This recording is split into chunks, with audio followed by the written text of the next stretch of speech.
huge franchise that I've always enjoyed so much. So seeing that world and Dead by Daylight kind of come together, how RPD looked, the characters brought in, the cosmetics, even for like a Blight, Rebecca Chambers, Ada, Leon, the puppy dog, and most importantly Wesker, dude, which was absolutely awesome as well.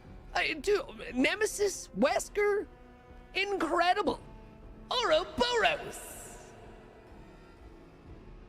Bonjour, bienvenue dans le live anniversaire des 8 ans de Dead by Daylight. Je suis Sopalin, un Fog Whisperer français. L'un de mes moments préférés sur les lives d'anniversaire de DBD, ça a été pour les 4 ans, parce qu'il y avait le reveal de Silent Hill. C'était tellement génialissime. Le 4 ans correspond aux pyramides de Pyramid Head. C'est tellement logique. Pendant ce live anniversaire, il y avait aussi les couronnes d'anniversaire, qui ressemblaient étroitement au skin Legacy. C'était tellement bien. Qual foi sua revelação favorita numa transmissão anterior de aniversário? Cara, essa pergunta é muito fácil de responder. Foi o Nemesis. Quando o Nemesis chegou, só faltou eu quebrar a casa inteira. Eu saí pulando, eu saí gritando, quebrei até meu ventilador, mano. Então, com certeza, foi o Nemesis. Hello everybody, it's Polyester here. My favorite reveal from past anniversary streams would have to be the Silent Hill chapter, because I think that one surprised almost everyone. I think my favorite reveal for a DBD anniversary was DBD's 5th year anniversary, because that's when Resident Evil came to Dead by Daylight, and I remember everyone being so excited for it. I know I was. It was also around that time I became a Fog Whisperer as well, so I think year 5 was my favorite year.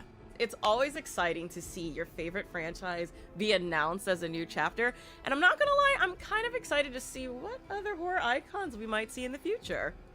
Question 2. What are you looking forward to, or what do you think will be revealed in the Dead by Daylight 8th anniversary stream? What I'm looking forward to, and what I hope will be revealed in the 8th anniversary stream, or this stream, I think is... I don't know, dude, can we please get it? Or, you know, a lot of people have been mentioning Five Nights at Freddy's, but mainly it. Or Headless Horseman. Bring it home. Bring Headless Horseman in. Everyone's making fun of me in the comments, aren't they? I can tell. Ce que j'attends le plus pour ce live anniversaire des 8 ans de Dead by Daylight, je dirais comme la plupart des gens, Stranger Things, avec l'arrivée pourquoi pas d'un nouveau chapitre, et notamment en killer de Vecna. Oh, ce serait tellement génialissime. Mais on connaît aussi l'amour indéfectible entre Behavior et Resident Evil. Donc pourquoi pas un nouveau chapitre Resident Evil aussi. Il y a encore tellement de chapitres qui peuvent être incroyables et exceptionnels, et pourtant, ça fait déjà 8 ans que DBD nous fournit des chapitres plus exceptionnels les uns que les autres. O que você espera ansiosamente ou o que você acha que vamos revelar na live do 8º aniversário do Dead by Daylight? Essa foi a pergunta que a Behavior me fez. Cara, tudo que eu espero é que seja um killer com um poder divertido e forte de se usar, mano. O que importa bastante num killer é realmente o poder dele, porque isso vai definir se o povo vai usar ele ou não. Então, com certeza, é isso. This year for the 8th anniversary live stream, I feel like there's just one important character that's missing from that Hall of Fame of killers for Dead by Daylight, and it would be the cherry on top if we can get that character. So fingers crossed we get a big license revealed, and if we're just talking about game stuff, a couple of quick little things, maybe utilization of Unreal 5, I would love to see it in DBD, maybe a crafting mode where we could get a new currency, or even some Prestige 100 rewards would be so cool to be announced this year. 2024年8周年記念配信で一番楽しみにしているのは、やはり今回新たに発表されるであろう今後の新キャラクターです。あと BP アップホイングは何のスイーツなのかなと気になります。 What am I looking forward to the most in this anniversary stream? I just love hanging out with the Fog family, seeing the amazing set decorations and all of the reveals that are here to come. But hey, you know, if you were gonna announce Candyman today, I wouldn't complain. Happy anniversary, everybody. For our 8th year anniversary, I have no idea what Dead by Daylight is planning. It's always something big and exciting, and I love the events that come along with it. So I'm honestly just so proud that we are going to be celebrating 8 years with Dead by Daylight and going into our 9th year, so I'm excited for anything. I'm really hoping we can find more information about the casting of Frank Stone. I think this is going to be a really cool and exciting experience with the expansion of the Dead by Daylight lore. Really looking forward to all the upcoming announcements this year for Dead by Daylight. Happy anniversary!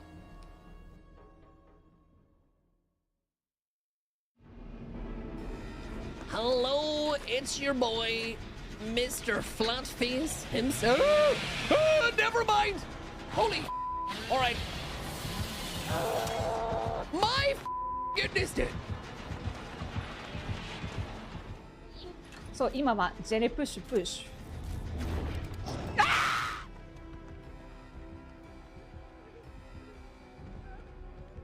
Elle casse le génie, elle casse le génie. Mais si elle a nulle part où se cacher, elle va me voir. Ça comptera pas si elle a nulle part où se cacher.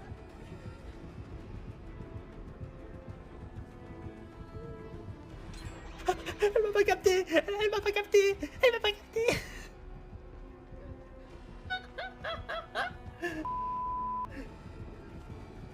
Elle me capte pas. Elle me capte pas. Elle me voit pas. Oh putain. Oh non, non, je peux pas les gars, c'est trop, c'est beaucoup trop. Non. Non, c'est beaucoup trop. Non, non, non. C'est du grand n'importe quoi.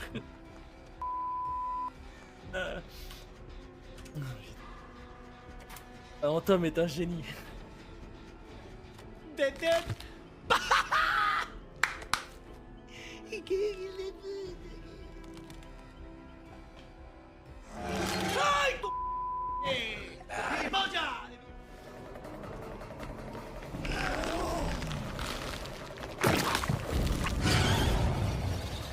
Dude, I'm telling you, he did not see that coming. And he's gonna see this coming even less.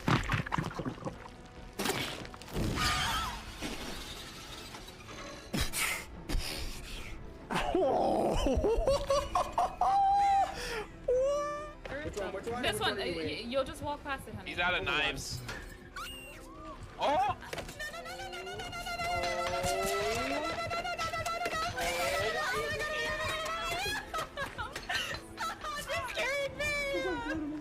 Someone get here right now. I thought that was gonna be a... Oh my god, oh my god, oh my god. Please, please, please, please, please, please. Lily!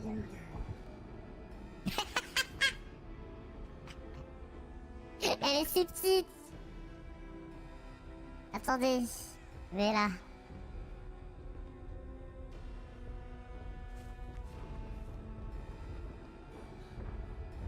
Oh god. Oh non! Non, Odie! Odie-chan! Odie-chan! Je ne suis pas là! Oh my god, ça fait trop peur! Hein. Y'all better be careful today, cause I might phase. I might phase at any moment. I might phase at any moment. Shh. Shh. Shh.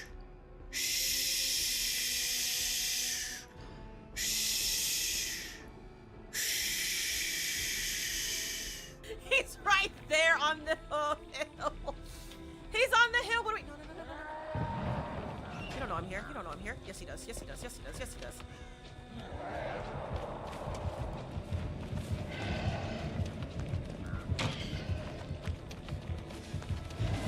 I'm trying to. I'm trying to.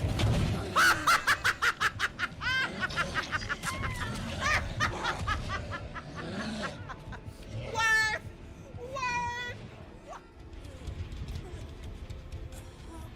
でもな、ここにフックあって、それあって来るかな。約束の8。来るならここら辺じゃない。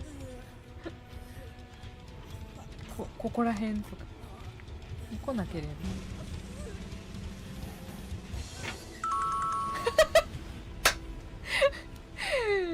予想した通りじゃん、今の。Please, Fong, don't step in this only trap on the stairs. Thank God. He was super close. I stepped on the trap in the stairs. I did, bro. I stepped in the trap on the stairs. Oh no. Dude. Was that a 360 wall fight? Yeah, you want to see something cool? I'll show you something cool. You just wait until I do a 520.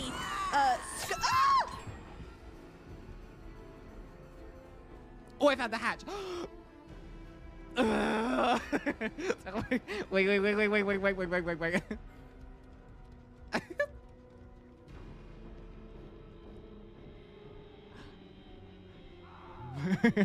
Wait. Whoop.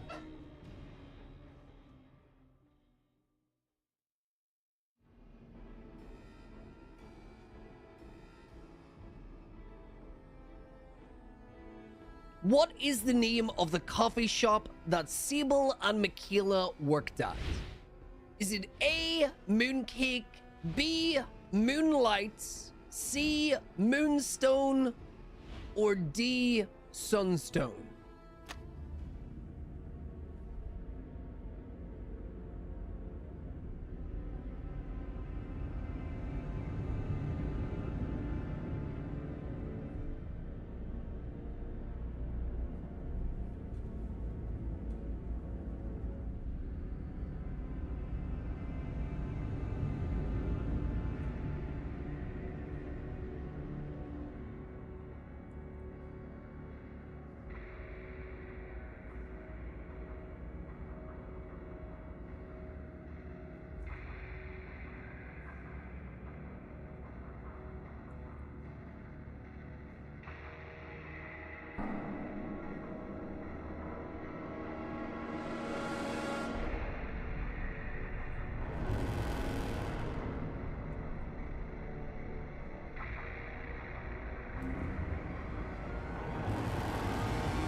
Quand les jumeaux sont-ils nés? A. Au XVIe siècle. B. Au XVIIe siècle. C. Au XVIIIe siècle. D. Au XIXe siècle.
デッドバイデイライトの周年記念はいつですか？ A、6月14日 B、6月15日 C、6月16日 D、6月17日。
Quantos Blood Points você vai receber caso termine a temporada no Iridescente 1?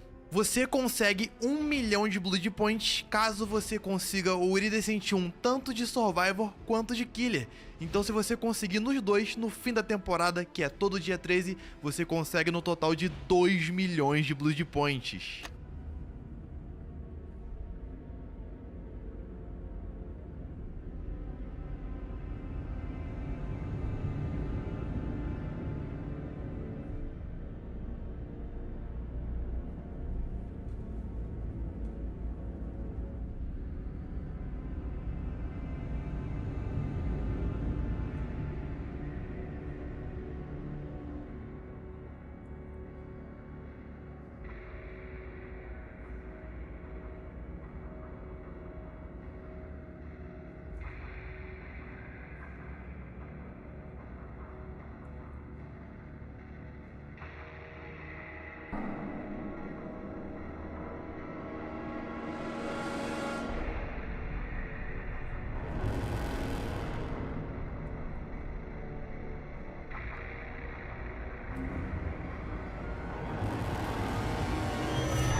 Hi darlings, it's your girl Die Hard Diva, and I have a question for you, the community. Which of the following offerings grants 107% bonus blood points in all categories to all players? Is it A, Frightful Flan, B, Bloody Party Streamers, C, Survivor Pudding, or D, Terror Misu?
Congratulations to the 8 years Dead by Daylight, and I'm so excited to see what happens next. Happy anniversary!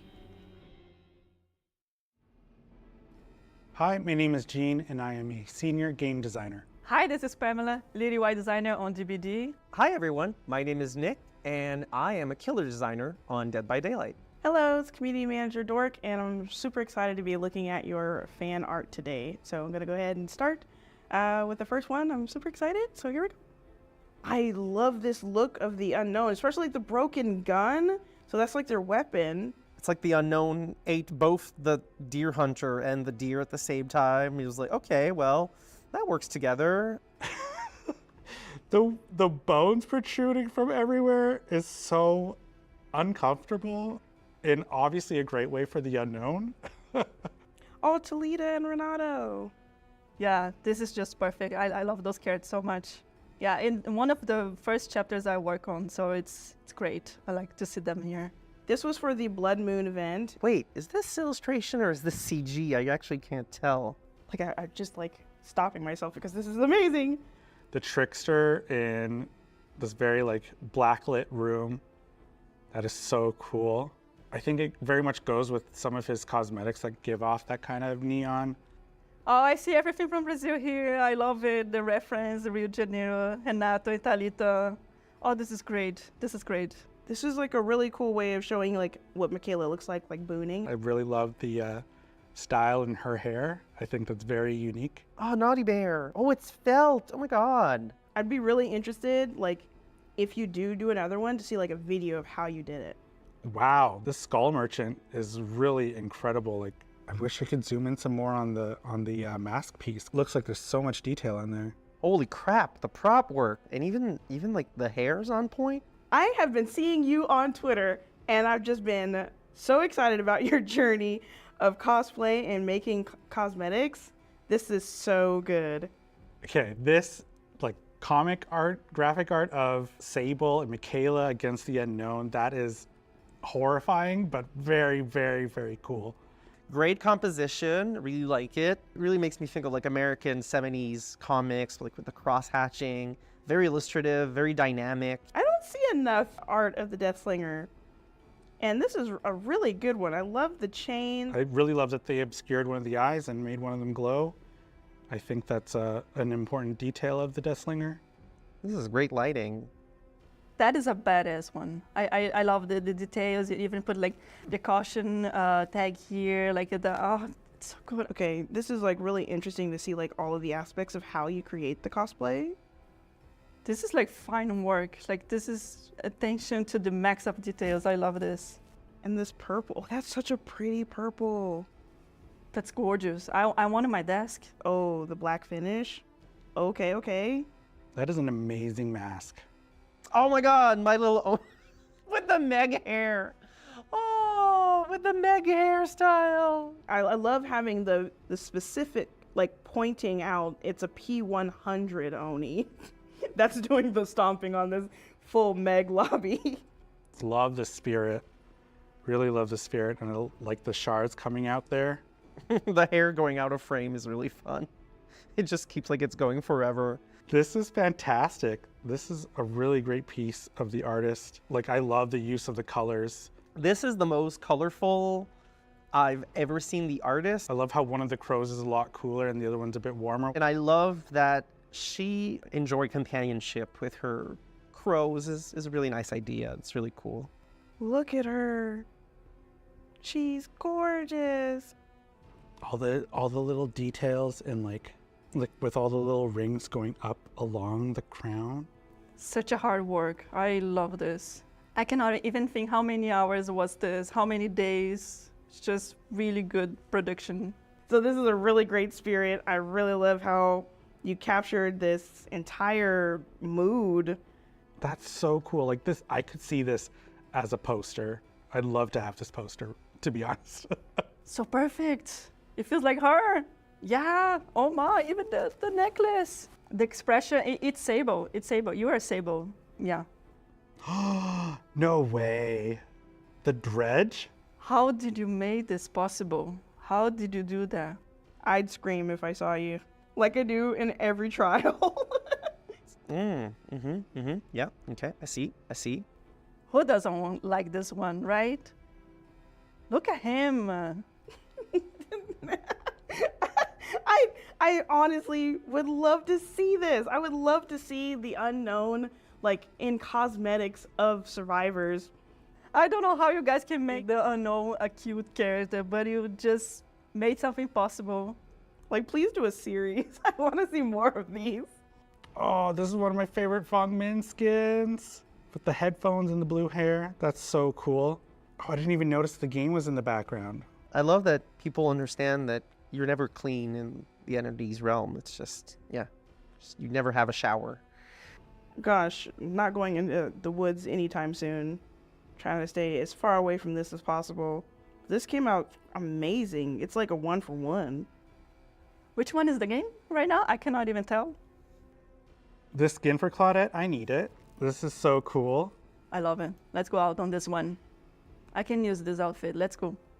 Oh, that's kind of a cool way to present Sable's invocation perk. Because, like, it's all the different hands that would come to help her do her invocation weaving spiders perk in the basement. Oh, and the spirit. This feels like a real anime, like a screenshot from an anime. I think that's so awesome. It's just amazing how you make it. Yeah, I want to watch this. Can we make it? This is great. The entity is actually an infant compared to the other Eldritch God, and the entity's realm is like a drawing currently attached to a 5th-dimensional refrigerator. It's like, that's actually really good. I really like that idea. It's cool. And again, maybe, who knows? You know, this game is 7-8 years old now. Maybe in 88 years, who knows where it's going to be? You know, anything's possible.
Ah! Jesus!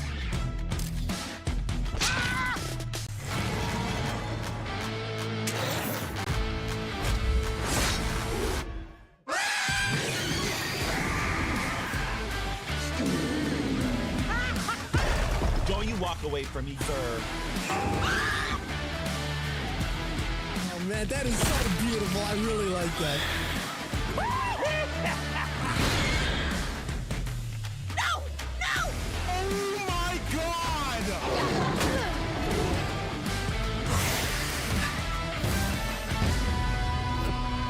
You're dead!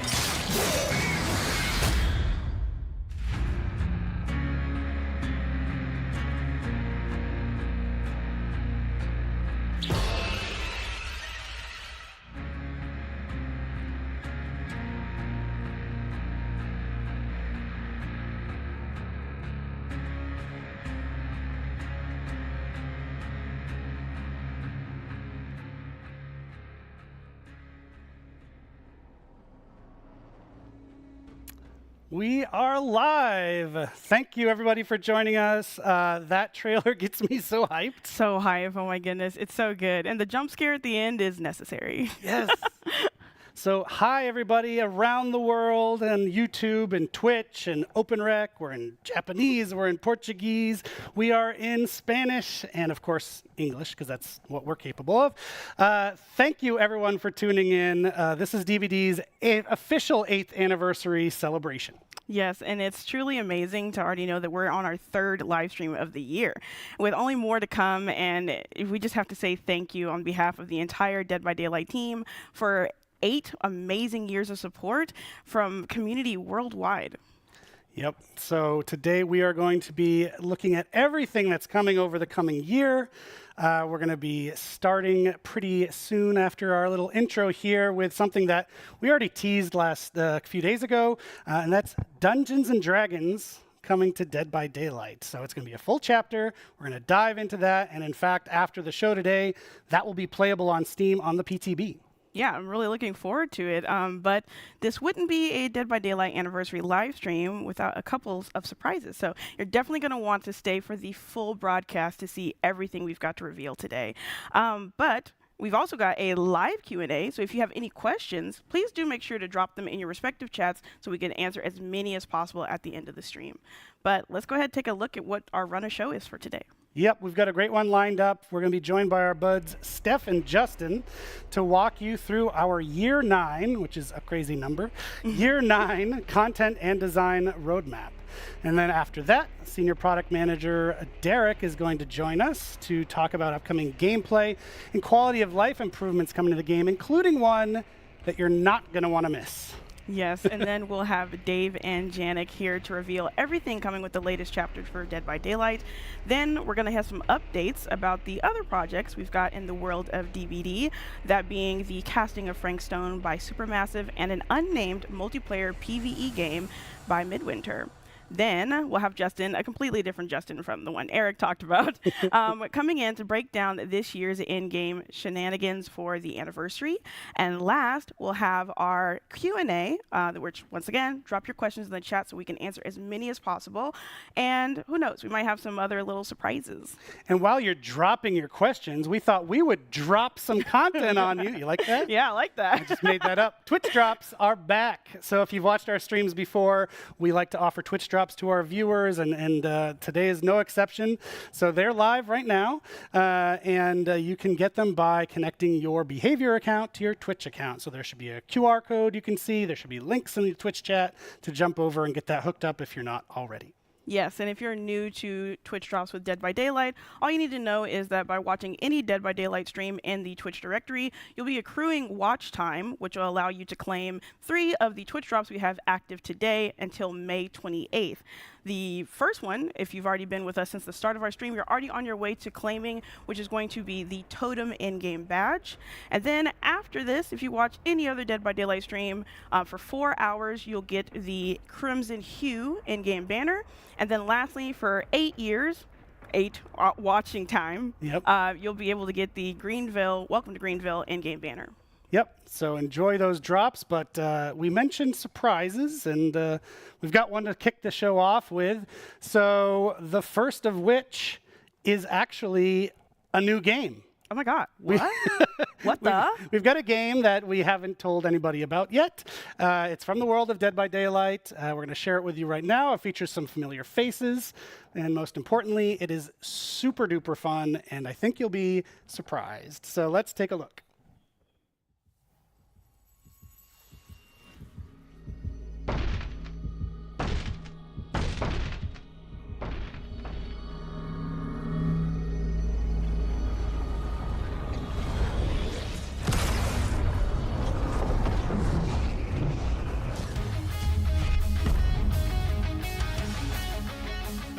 Well, you've done it now, Dwight. You just had to touch the cursed board game. Now, you and your friend are trapped in our world, and danger is everywhere. But don't despair. Use your new magic abilities against the swarms of monsters that want you dead. Run, jump, and shoot to collect blood points to repair generators, increasing your powers along the way. Unlock the door to escape together. Did you just die? It's not over yet. Use spells to keep your friend alive until they can revive you. Do you and your friend have what it takes to survive? Ponder this as you ask yourselves, what the fog?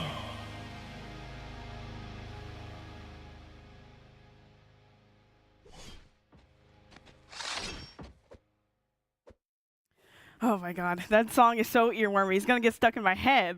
The game itself is like the guitar solo of video games. Yeah, like I'm already gonna walk away and just okay. But anyway, yes, you saw that correctly. What the Fog is now available, and it's not only that, but it's free for current behavior account holders and new subscribers. But we do have a limit of free keys, so you're gonna want to make sure that you make your behavior account after the stream, of course, or in another tab. Just don't leave.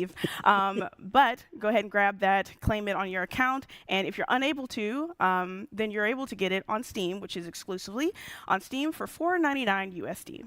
Yep, and as you might expect with the drops, now a free game, a lot of people watching the stream, there might be some load on our behavior login system, so if there is, bear with us. We will get you in the door, and don't worry, you'll get the game.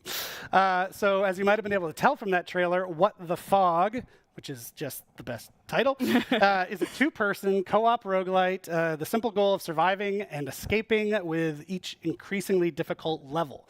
So to do that, you go head-to-head with swarms of monsters and bosses, and as we mentioned, lots of heavy metal guitar. Yes.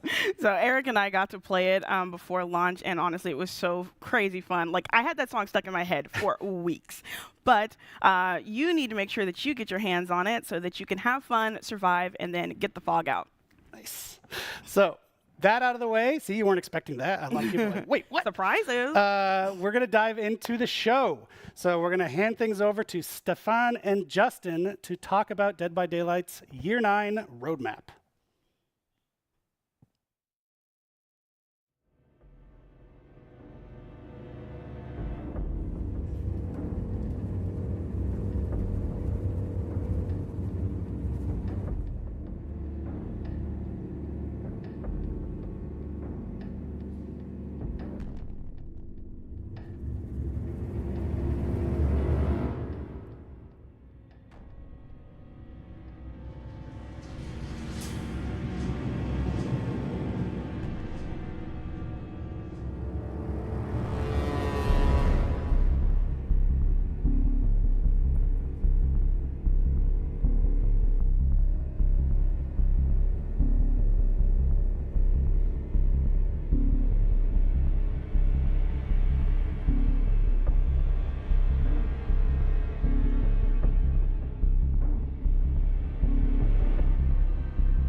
Thank you for joining us. It's great to be back with you celebrating Dead by Daylight's 8th year anniversary. I'm Stéphane Beauchamp, head of production.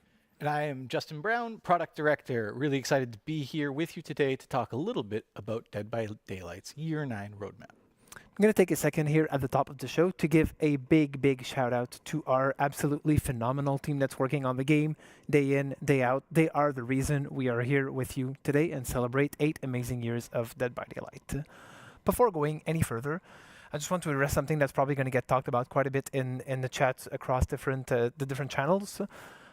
We know since the last update, there's been a rubber banding issue that's been plaguing the game. The team has been working extremely hard at it over the last few weeks.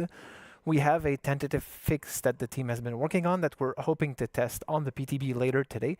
If everything is successful with that, we will be deploying that fix to live, and hopefully it should improve the situation. But it's still to be confirmed. So keep an eye on our channels for that. We'll keep you all posted about this. Moving into the future a little bit. The coming year for Dead by Daylight is going to be huge, and that's saying something coming off of our biggest years to date. Since the last anniversary, we have released amazing licensed content such as Alien, Chucky, Alan Wake, and a personal favorite of mine, Nick Cage, such an amazing addition to the game. On top of that, we've also released our most popular original chapter to date, All Things Wicked. Of course, and we can't forget, we did the Halloween event, which was bigger and better than ever with the introduction of the Void. This year, we introduced the concept of modifiers in Dead by Daylight, starting in February, Lights Out. We followed it with My Little Oni, and soon, later this week, we'll introduce Chaos Shuffle, the third one. We took a few steps towards improving the player experience between anti-face camp, blood web UX improvements, the killer FOV slider, survivor DC bots, and even the search bar. So there's a lot there. And finally, we've taken a few big steps towards increasing our transparency, our communication with regular live streams on each of our content releases thus far. Enough talking about the past, let's dive into the future and what's really coming up for this year. We're happy to announce today that we have 6 new chapters currently in the works, and 2 of those chapters will be survivor-only chapters for this year. On top of that, we'll have the usual 4 new tomes that are going to be coming out spread throughout the year. As we've talked a little bit and teased even earlier last week, the first chapter that's going to be coming out is Dungeons and Dragons, and we're actually going to deep dive that in a soon-to-come segment shortly after this one, and it really promises to bring great gameplay and new characters to the world of Dead by Daylight. Of course, and we're going to follow that with a licensed survivor, a character who truly embodies the meaning of that word. After that, an iconic killer survivor duel will be coming into the fog, and if you stick around to the end of the show, you're going to get a little preview as to what that will be. We'll finish off 2024 with an original killer and survivor chapter, and we'll finish off the Year 9 roadmap with a licensed killer-only chapter, followed by an original survivor-only. It's a lot of stuff coming up. Moving a bit away from our content roadmap, we're going to take a closer look at the 4 pillars out of which the year will be based on. For those of you who have been with us for a long time, you'll see that there's consistency throughout the years with the 4 pillars that we're focusing on, but we're really adjusting the contents of each so that we're working on the features that have the most value and the most interest to all of our players in ways where we can expand the game further and further. Of course, and we're going to start off with the trust and security pillar. Firstly, we're thrilled with the response to our regular broadcasts, and we're really happy to let you know you can fully expect more to come as we progress throughout the year, accompanying all of our major releases. Security is a topic we rarely talk about publicly, for good reason. But one thing I will inform you all of is last year we set out to start tackling this AFK bots problem that we see, especially in some regions of the game. Phase 1 had very promising results, and we're certainly going to be taking that forward another step into Phase 2 in the coming year. Our next 2 pillars, live balance and quality of life, we won't discuss too much. Of course, you can expect regular live balance updates throughout the year and new quality of life, but my friend and colleague Derek will be coming up in the gameplay improvement segment to cover more on that topic, including an announcement on one of the most highly requested features ever in Dead by Daylight. This one's going to be really, really exciting. Stay tuned for that because that is really something interesting coming up. Last but not least, our 4th pillar, events evolution. Events have always been a fundamental part of the game, especially the seasonal events, and this is something we're going to keep pushing forward over the coming years. With this year, we're starting to do a bit of a split where we're going to have our events happening on a separate matchmaking queue, which essentially means that at any time there's an event ongoing, you can decide to still play normal Dead by Daylight if that's what you're looking for, but you can also go into the event-specific queue and play some of that gameplay. this is really going to allow us to push gameplay further and further away from the typical way Dead by Daylight normally works, and it's going to be a very interesting way for us to approach events in a different way. On top of that, we can also expect more modifiers to make it in the game, whether it's the one we've talked about just before, that are going to be revisited throughout the year, or introducing new modifiers that are either tweaks on something or something completely different. But modifiers is just a little sliver of what we're planning to do this year, and I think we have something a little bigger that might be coming up. Absolutely, and that's why I'm so happy to be here and let you guys know that for the first time ever, this summer, Dead by Daylight will have a new mode, not modifier, but a mode coming to you all. We've been listening and hearing your feedback, and I'm really happy to let you know that this summer, replacing Scorching Barbecue will be the first ever time-limited 2v8 mode in Dead by Daylight. We'll be doing a full breakdown of what this mode is when we get closer to the release. But for now, I'm going to thank my friend Stefan for joining me, invite my friend Matt to the couch to talk a little bit more about this, and here's a snippet of what's to come.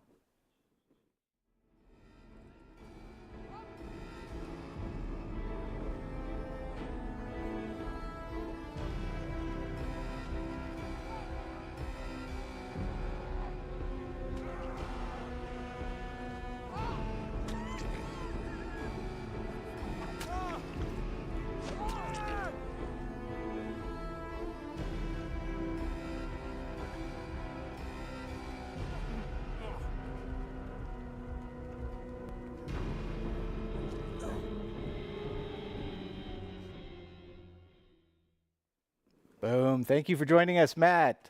Well, I know it's still early and everything is subject to change. I think it's going to be really fun to sort of let the community in on some of our plans for this upcoming 2v8 introduction. Absolutely. Thanks, Justin. So yeah, 2v8 is coming to DBD. This is a new game mode, which is really cool. Other gameplay events that we've done before, so Lights Out, My Little Oni, soon Chaos Shuffle, these are what we're calling modifiers. And modifiers basically take a DBD match, change a few things, but ultimately you're still playing DBD. With this new game mode, 2v8, we're fundamentally changing the way that you play Dead by Daylight. In this particular case, there's 2 killers, 8 survivors, and a bunch of new changes that we're going to get into very shortly.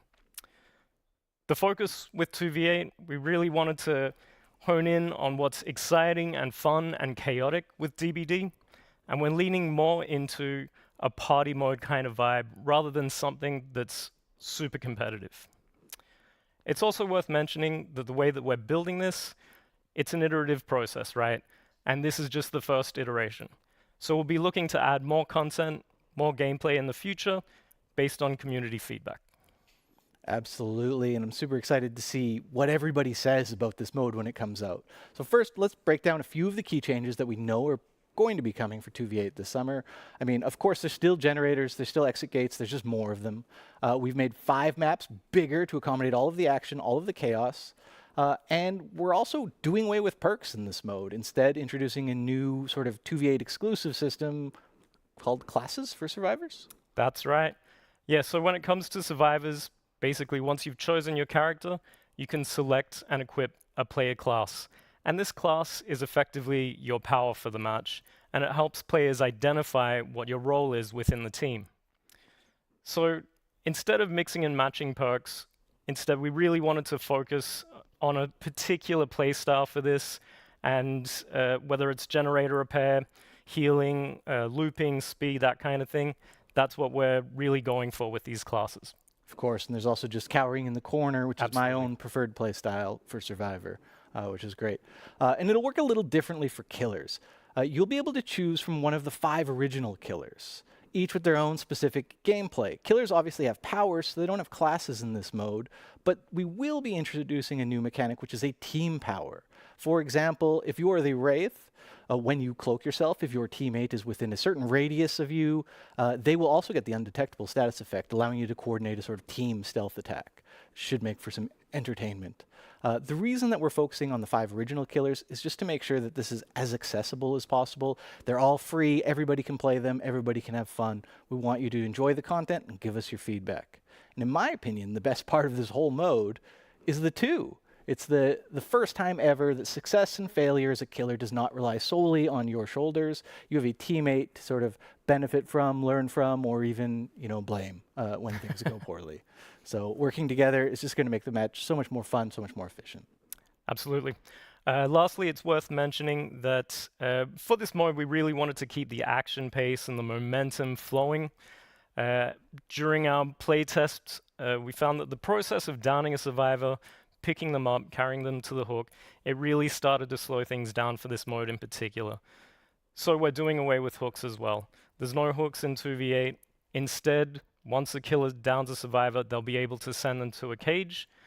This works very similar to Pyramid Head. It will teleport the survivor to another part of the map, away from the killers. And of course, this still counts as hook states. So once you've been hooked 3 times, you'll be out of the match. And as Justin said before, there will be 5 original killers coming to this iteration of this game mode, but we will be looking to add more as we iterate on it and add more to it. Of course, we'll also be improving the game as it goes along, so content will be coming in as well as updates to classes and gameplay. Awesome. Thank you so much for joining me, Matt. And to all of you at home, if you want to learn more about 2v8, please join us in our July live stream. We will hope you're looking forward to this year 9. For now, back to you, Eric and Dork.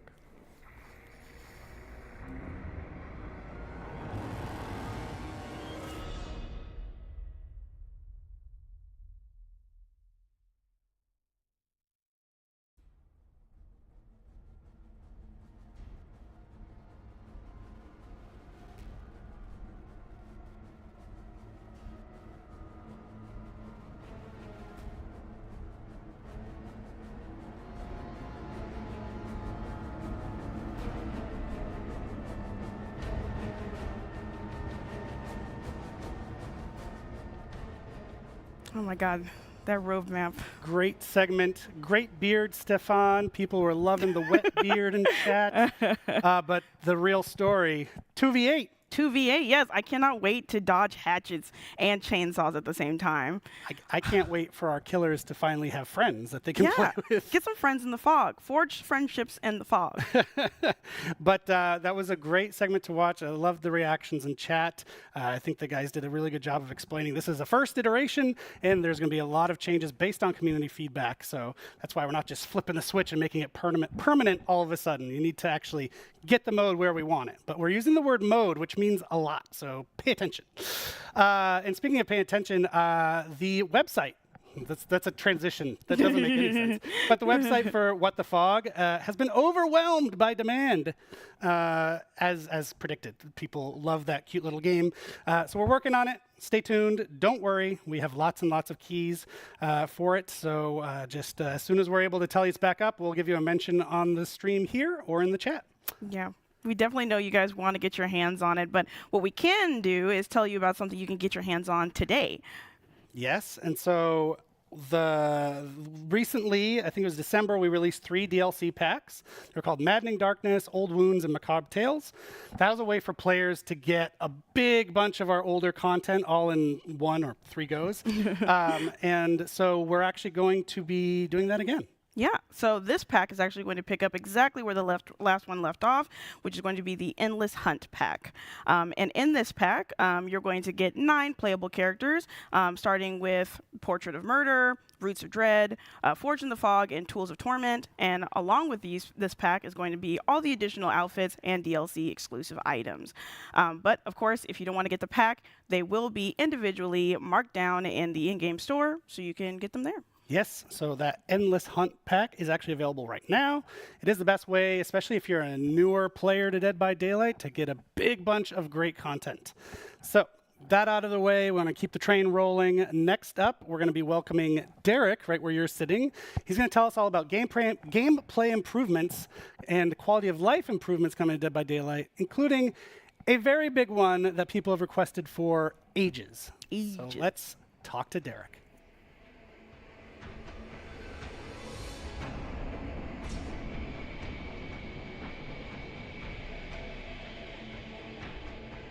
Back, everybody, and welcome Derek. to our stream for the first time. Derek is from our product management team. He works with the dev team on creating all sorts of cool quality of life updates, gameplay updates, and he's here to tell you about some good ones today. Derek, how are you? I'm doing good. How are you? I'm pretty good. Going to be even better after this segment when we hear what you get to say. So I already know what you've got to say, but I think people are going to be excited to hear about it. The upcoming challenge system. This isn't something we've told people about. Why don't you tell them about it right now? How is it going to benefit our players? So we really wanted to deliver new in-game challenges to players and new ways for them to be constantly rewarded outside of just tomes and archives. So we're going to be introducing a new challenge system, which is a system of challenges, hence the name. Perfect. That players are going to be able to complete completely passively. That means that players don't need to actively select the challenge that they want to complete, and they can complete multiple of them at the same time. Initially, we're going to start with daily challenges, weekly challenges, and event challenges, and later on, we want to expand those into other parts of the game as well. We think that this is going to be a great way for players to be constantly rewarded just for logging in and playing DBD, and it's going to be an amazing experience for everybody. I think that's a really great addition. I think people in the community are going to really appreciate just being rewarded for doing what they already do, not having to go out and seek it, but just it's happening in the background at all times. That's really great. So another great thing that we're adding actually is how we talk to our players. That's the main job of my team, is talking and listening to our players. But we do it out in the world. We do it on social media. We do it on TikTok and Twitter and other places.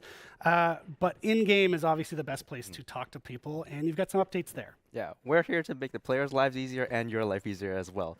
So we're going to be introducing a new inbox-based system that will help connect players with the news that you have to announce, including patch notes, announcements, rewards, and a lot more.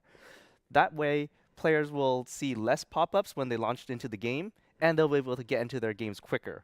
And overall, players will be able to stay connected with the world of DVD and the news that you have to announce. Yeah, and it gives us new tools, right? Like being able to tell people the patch notes in detail is something we couldn't do before, and now we can. So again, you don't have to go find it on the web, but you'll be able to get it in the game. Pop-ups, not pop-ups, but notifications for rewards as well is another great improvement. So really good work there by the team. But we're not done. Actually, this is something people are familiar with, the Finisher Mori system. We tested it out a while back in PTB, got a ton of great feedback from the community. The team took that feedback, went back to the shop to tinker with it, and we've got the final version to tell people about now. Right. I love Finisher Moris. I think they're a really amazing showcase for how deadly and gruesome our killers can be. But we also acknowledge that there was some room for improvement from the survivor's perspective. So like you said, we've taken the feedback, we've reiterated on it, and tried to land on what was the best player experience. So, in a coming update, Finisher Moris are going to become a baseline feature for all killers in the game. That means that killers are going to have access to the killer Finisher Moris by default, but they're only going to be able to use them on the last remaining survivor.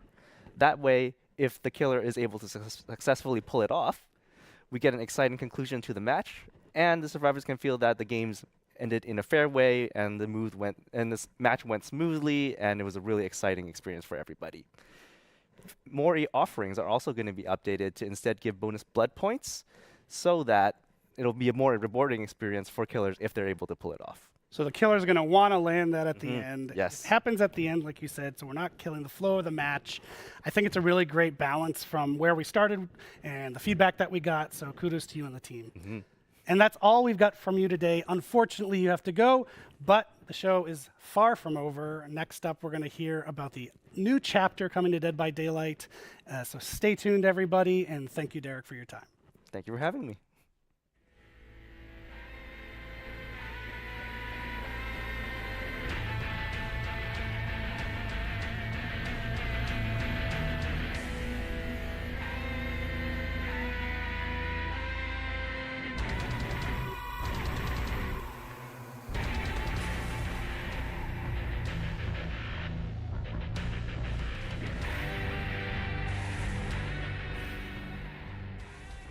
I'm already so excited for the challenges and the Finisher Mori. I just want to shout out Derek for dropping so casually such a highly anticipated feature with cross progression. Yes, cross progression is finally coming. Super excited. And it's another reason for you to make your behavior account. So not only will you be able to get What the Fog for free, but you'll also be prepping yourself for cross progression, which we know that's something, you're once again going to have to be waiting to get your hands on. But we can now talk about merch, which you can get your hands on right now. So with the merch store, we've got the always popular mystery boxes coming back for this anniversary. And obviously because of the name, I can't tell you what's in the box. Maybe I'll try, But anyway, in the boxes, you're going to see 4 very exclusive DVD items specifically for this release. It's also going to include an art print where some of them are actually signed by our creative director, Dave Richard. Which is pretty amazing. I had Dave sign my chest backstage. So I won't be sharing that to save you all, but he's got a great signature, one of the best. It's a really cool piece too. If you haven't gotten a mystery box in the past, it's always just a fun unboxing process. So follow the QR code on screen, scan it, and go get it. But we also have an update to the DBD board game. Oh, yeah, you're right. There is going to be an expansion pack for the Dead by Daylight, the board game. And this is going to be called the Malicious expansion. This comes with 3 new killers, the Artist, the Dredge, and the Knight, and 4 new survivors, Michaela, Jonah, Hattie, and Vittorio. It's also going to come with 2 new maps, which is going to be the Garden of Joy and the Forsaken Boneyard. That's super exciting, and I'm so happy to see the success of the board game. I'm such a tabletop nerd that it's just such good quality, and I'm glad that people are resonating with it. So shout out to level99games.com, which is where you want to go to pre-order it. You'll get it later this summer. Obviously, the DVD merch shop as well is available. You can open it up on your phone with that QR code. You can go to another tab and get some shiny stuff. Yes, it'll be really nice, especially like you said in the summer, play it outside, touch some grass at the same time. So other than that, if you have any questions about the content we've been dropping so far, because it's been a lot of content, we will have our live Q&A segment at the end of the stream. So make sure you're dropping your questions into the chat. But other than that, roll initiative, because it's time to talk about Dungeons and Dragons. Poor, misguided wanderer. First there were many, and now so few. How little you must value your lives to take a single insignificant breath in my sanctum. I'm afraid there will be no quick death for you. No escape from this suffering.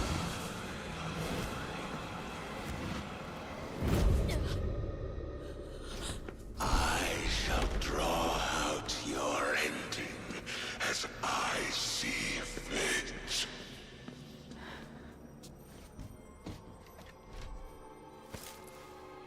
For in dark places such as this,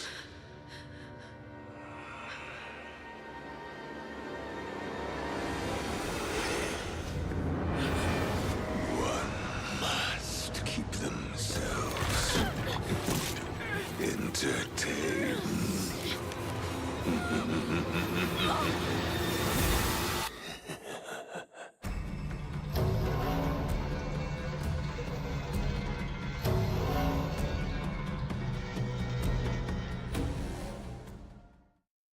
Hello friends, I'm Mathieu Côté, Head of Partnerships for Behavior Digital, and I'm extremely happy to be joined here today by Sean from our friends at Wizard of the Coast, who is going to be with me talking about what we just saw. Hi, Sean. Hey, Matthew. Great to see you. Pleasure. We just saw the trailer here. I still have goosebumps. This is so amazing. Like I was saying earlier, I have an inner child in me that's thrilled right now. I've been playing Dungeons and Dragons since I'm, 10 years old, and it's an absolute dream come true. So thank you so much for being a part of that. Of course, yeah, my pleasure. I 10-year-old Sean wakes up every day realizing that he works at Wizards of the Coast. Dream job. So we're super aligned on that. So Dungeons & Dragons is probably one of the biggest gateways that people have had to how to craft stories, how to design games, how to create experiences for other people. We've seen it, of course, within the dev team. There's so many people who've got their first taste of designing games through Dungeons and Dragons. Have you seen this to be true with other developers that you've worked with?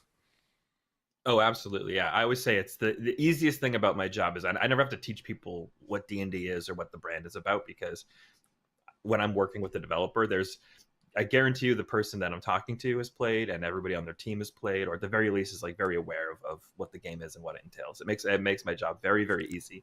I always joke around, D&D is kind of this like the building block or like the connective tissue between game designers. You can be at a gaming convention and you're talking to other developers, and if you have nothing else in common, just start talking about D&D. It's true. It's kind of a common language. There's so many common references there.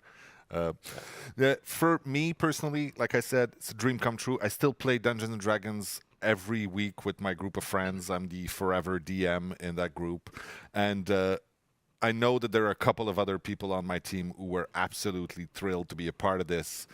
What made sense for Wizard of the Coast to enter into this collaboration? That's a great question. I think that exploring horror is always something that's really, really interested us. Dungeons and Dragons has dipped its toes in horror before. We've got modules like Curse of Strahd. We've got a lot of different horror elements we've brought together in some of our monsters. Obviously, characters like Vecna have been super horror driven. So when the idea popped up on our radar, hey, what do you think about working together with Behavior on a Dead by Daylight module? Like the light turned on instantly. I don't think anybody there were no question marks. It was mostly just exclamation points. It's like, how do we do this the best, right? Like, let's find the coolest character. Let's find the coolest setting. Let's really make this a true sort of celebration of D&D inside of Dead by Daylight and make it a way that feels super native to that game. Yeah. And you mentioned horror. I mean, I know a lot of people will probably think that their first thought when they think of Dungeons and Dragons is not necessarily horror, but there is quite a lot of potential for horror in there. I mean, it is a very flexible medium to tell stories, and horror stories are some of the stories that will provoke the most intense emotions and reactions in players. So for us, it made sense. Yes. Yeah. I'm also slightly in the forever dungeon master box that you are. I try to inject a little bit of horror into all the campaigns that I run. I think that it's just a great tool to use to tell stories. If your players never get scared, right, you're probably doing something a little bit wrong. And like you mentioned, Dungeons and Dragons is just a really flexible system for telling stories. At the end of the day, the players and the dungeon masters, you're not fighting each other. You're just there telling a collaborative story about what happens. And horror is just a great tool to include in that box of storytelling. It's D&D hasn't always been, hey, we are a horror game, but the tools are there if you want to do it. And I think some of the best storytellers out there definitely implement those tools. Yeah. There are many examples out there. Now, why Vecna? I mean, we've seen it in the trailer. He is an absolutely terrifying presence. I think that whether you're a survivor or a killer and you play with Vecna in that game, it's going to be a really, really intense experience. So tell me a little bit, why Vecna and why it makes sense? For me, the main reason that Vecna was very clearly like on the top of the podium the entire time we were discussing potential killers is that Vecna has always had this horror movie monster vibe to him. I mean, as a lich, he's always had the ability to, you can even kill him and he just pops back up and will come back. It might not be tomorrow. Yeah. Might be a couple of years in the future, but like Vecna's always going to come back. He just has this real inevitability to him, right? And the thing about D&D is very quickly in a D&D setting, your party becomes a group of powerful adventurers, right? You're defeating all these other monsters that, like dragons and stuff. And then Vecna shows up and you're like, oh, we need to run away. Vecna's here. Like he's such a scary, inevitable threat in the universe that even his earliest appearances were just items with his name on them. And everybody was wondering, oh, who's this guy Vecna that's got this eye and this hand. And it was just like whispers of this ancient evil that was so powerful you couldn't even print a stat block for him because he was just that strong. Yeah, it's the terrifying presence that few talk about, but if you've heard about him, it's probably already too late. It's true that it's got that absolute flavor, and he is he has been part of the Dungeons and Dragons universe for almost 50 years now, right? He was there at the very, very beginning, like you said, as whispers, as just a note in there. But he does have a stat block, and reading it is all. It's not ridiculous, but it's so much power in those pages. Like, you understand that he is, like you said, inevitable, but also he is able to scare a party of level 15 adventurers who are technically almost unstoppable by that point, right? Right. Yeah. It's kind of fun. It's always like, I've lost quite a few player characters myself to Vecna, and Eve of Ruin. We've got the new book coming out, and as soon as you see Vecna, Eve of Ruin, I was like, oh, looks like I'm gonna lose a couple more. Yeah. But that's part of the fun. That's writing stories with your friends. So before we let Yannick and Dave take us through the details of how we implemented Vecna with the gameplay mechanics of Dead by Daylight, how we presented them to our players, I'm wondering if you have a message for the hardcore D&D fans out there who may not be familiar with Dead by Daylight. Yeah, I do actually. And it's try this chapter out, even if you don't play it, like watch somebody stream it, because this chapter, it's a love letter to Dungeons and Dragons from a very passionate and very talented team of developers at Behavior. It was super obvious throughout the entire process that, from the sound design work to the animations and the modeling, and I can't stress enough how easy it made the approvals process on our end, that all of this work came in very obviously driven by an incredibly high level of passion for Dungeons and Dragons. If you are a D&D fan, there's really cool Easter eggs in the map. There's really cool Easter eggs all over the place. There's just a ton of love for D&D in this thing. And if you're a fan, there's something in here for you, I promise. Even if you don't think that horror is your thing, give it a try. It's super fun. Thank you so much for the kind words. Seriously, it means the world to me. Now, I think we'll wrap this up for now. Thank you so much for taking the time to be here with us today in our anniversary. And I hopefully will see you in the fog.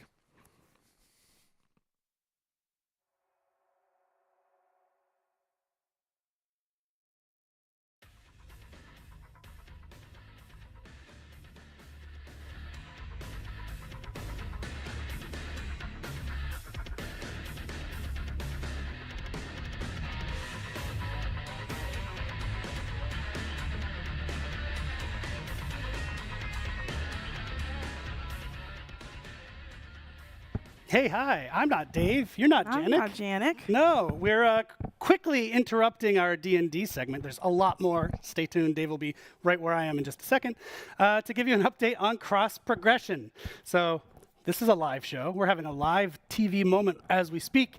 So apologies, you might have noticed, even though I was dressed the same.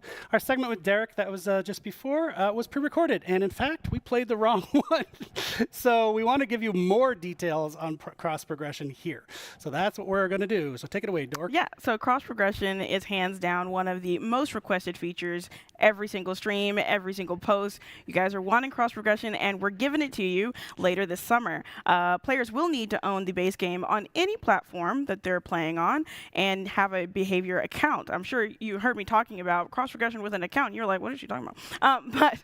Yeah, so make sure you have that, and you'll be able to use cross-progression later this summer. We do understand that the website is currently down because so many people are trying to get to the website and make their account, but we're working on it, and we'll have this to you shortly. Yep, and just as a clarification, in case we have a few folks in chat that aren't aware, Dead by Daylight, this is cross-progression for console and PC Dead by Daylight. We're not talking about Dead by Daylight mobile. It's really its own experience if you've never played it. It's a different beast from the Dead by Daylight core, as we call it internally. Awesome. So along with the Twitch drops and a chance to get What the Fog for free, players now have another reason for their behavior account and another reason to crash our website. So like we said, bear with us. The site will be brought back up and all this will happen. Regarding cross progression though, any exceptions about in how the system's going to work? Well, while every platform will have cross-progression, there will be a few exceptions to what can be shared between those platforms. But stay tuned. We'll have a full FAQ coming very soon so that you can go ahead and learn more about cross-progression for Dead by Daylight. Yep. And as mentioned, now we're going to pass it to Dave and Janik for some great deep details on our Dungeons and Dragons chapter.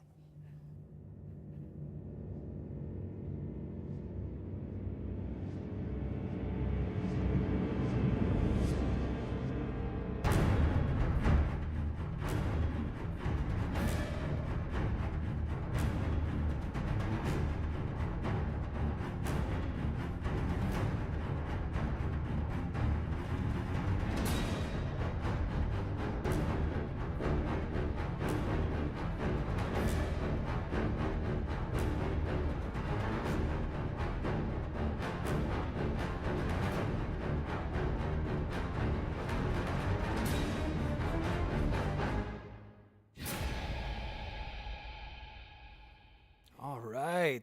Thank you, Dork, Eric, for this cross-progression information, just to prove that we are live. So we're super excited today to be able to talk about the Dungeon and Dragon chapter. I am Dave, creative director on Dead by Daylight, and I'm joined by my good friend, Janik. Hello, Janik Never, principal game designer on Dead by Daylight. Today I'll be talking about all the intricacy of the gameplay on this chapter. But first, a little mention. Dead by Daylight, 8 years, introducing Dungeon and Dragon. It's a big milestone for us, but we're not the only one hitting a special milestone. Yeah, it's crazy to think that Dungeon and Dragon turns 50 this year. And we are super proud and happy to be part of the celebration. We just want to say that maybe when we turn 50, we do something else with you, Wizard of the Coast. Or maybe sooner. Yeah, we'll probably be in retired home, but we'll be glad to join the party. So first, Dungeon & Dragon in Dead by Daylight. I have to be honest here. The first time you told me about what's going to be coming next, I was surprised because I'm a big horror fan, but when you think about horror, Dungeon & Dragon is not the first thing that comes to mind. But thinking about it more, I realized, no, wait, there's a lot of horror in Dungeon & Dragon. Sure. And Ravenloft being my favorite module. So like you really specifically focus on certain element of the brand. So please tell us about those pillars. Yeah, so when we start a chapter, we always have a sandbox created so that we stay, around some specific pillars, like you said. Of course, when we think Dungeons and Dragons, the first thing that comes to mind is a magical world, high fantasy, magical creatures, wizards, magic, all sort of things that don't necessarily fit exactly well into a horror setting. But because D&D is a world of imagination where we can create whatever we want, there's also a way to make it happen. So for us, the first pillar was to make sure that we had a good juxtaposition with fantasy, so fully embracing that type of content, but make it horrific as well. And like you've seen in the trailer, having a character like Vecna made perfectly sense for that horror setting. The second pillar is creative role-playing. So in the image of Dungeon & Dragon, we wanted to make sure that players had a lot of agency, a lot of choices. So that goes from an amount of spells you can choose from in the power, which we'll talk about later, or even customization. So a way you can kind of create your own character in some way. We just wanted to make sure that we had a lot of gameplay choices in the DBD trials. And the last pillar we worked with is chaos. So that's actually one of our main pillar in Dead by Daylight. But a lot of what happens in Dungeon & Dragon is based on randomness. You throw a dice, and with critical success, critical fails, and everything in between, you see the result and you adapt to it. So we wanted to recreate that feeling inside the Dead by Daylight trials as well. Yeah, Dungeon & Dragon is really about exploring a fantasy world, but also be thrilled about what's going to be the monster you're going to meet the next time you open a door. So let's talk about that killer you'll meet the next time you open the door. So of course, Dungeons & Dragons has a lot of iconic monsters we could have chosen from, a lot of iconic villains as well. And with our friends at Wizard of the Coast, we've established that our next killer would be Vecna. Vecna is just a perfect fit for Dead by Daylight. He's a lich, so a powerful wizard that turned himself into undead to be able to continue his villainy. Is that even a word? I'm not sure. So he wanted to continue to do his horrible stuff for as long as he could.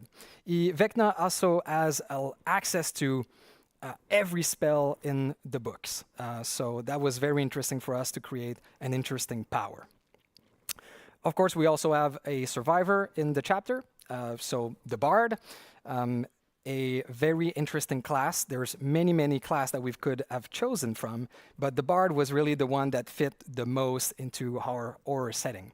You know, for example, when we think about a class like the Paladin, you think of the ability to turn the undead, magical sword, big plated armors, and all of this doesn't fit really well into the world of Dead by Daylight. The Bard, with abilities like bardic inspiration, the ability to sing, to play musical instrument, to know lore, and even to insult the villain, is just so on brand that it was a perfect fit. So that's why we chose the Bard. As you've seen in the image and the trailer, we're doing something special with the Survivor. It's akin to what we've done with Legion. So through the cosmetic customization, you'll be able to choose between 2 specific characters inside the same Survivor. So you'll have the choice between Ice Tree, a female elf, or Bearmar, a human male. Yeah. It's interesting, but when I was younger playing Dungeons & Dragons, like in my friends group, the Bard was not really a class that people tend to play. True. Compared especially to other class that you had. But throughout times, like there's been many change and iteration on the class, and has now become like such popular class to play.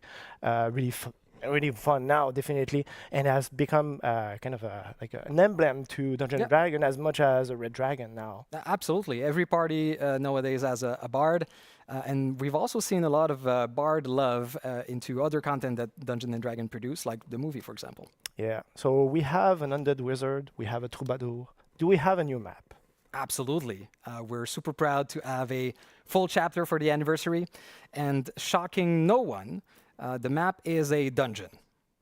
Absolutely. So in the Borgo realm, we have a new map with a new building. So there is a top part set in the marvelous new lighting of the Borgo realm. And you can find this isolated tower in the middle. You can go inside and go into an extensive dungeon underground, packed with surprises and Easter egg related to Dungeons and Dragons. The goal with this map is that we've imagined that Vecna, knowing about different realms and plane, now trapped into the realm of the entity, would find a place to make his own, his lair, and so that he can study where he is, the world, the entity, and potentially find a way to escape, maybe not. We are also introducing a new gameplay mechanic in this map called Passage. So these are basically doors, magical doors, which you can use to teleport from one area to the map to the next. And we think it's going to add a new interesting spice to chases. The map, the Easter egg, it's super fun. Like if you're a fan of Dungeons & Dragons, just exploring, you're going to be thrilled to see all the small and the big one. On the gameplay side now for Vecna, so the way we tackle or approach the killer this time, interestingly, it comes from a game, so he has game mechanic that are pre-existent. So we look at all like stats block and try to come up with like the best spell that could be translated into game mechanic for us, and also make sure that these will be like thrilling and exciting to use. But then, so definitely he's a spellcaster, a very powerful one. So the goal was to make him feel as such in our game.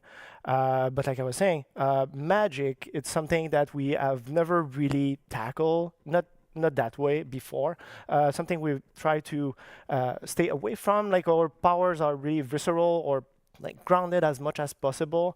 It's something that, do you want to talk about a bit? Magic? Yes, please. I hope some of our team colleagues are laughing right now. I kind of have a bad rep internally about magic. It's almost a taboo word that we can't use.